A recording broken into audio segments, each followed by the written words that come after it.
இன்னைக்கு என்ன கதைன்னு பார்த்தீங்கன்னா, நம்ம தென்காசி மாவட்டம் சொரண்டைக்கு பக்கத்தில் இருக்கிற துவரங்காடு அப்படிங்கிற அழகான ஊருக்கு தாங்க வந்திருக்கோம். காலையிலே பனியில் இந்த ஊரை பார்க்கறதுக்கு, குளிருக்கு ஊரை சுற்றி பச்சை கலர் போர்வையை போத்துன மாதிரி எங்கே பார்த்தாலும் அழகான மரங்கள், பச்சை பசேன்னு வயல்வெளிகள், பறவைகள் சத்தத்தை கேட்டுக்கிட்டே ஊருக்குள்ளே போனோம்னா ஒரு அழகான குட்டி ஆறு. இந்த அழகான ஊரை மேலே இருந்து பார்த்தா எப்படி இருக்கும்?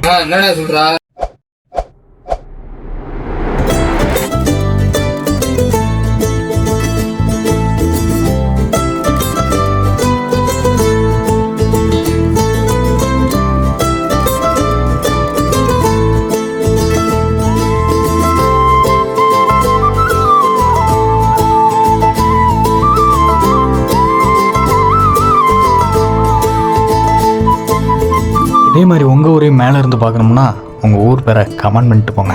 அப்படியே லைக்கும் ஃபாலோவும் தட்டி விட்டுருங்க. பாய்.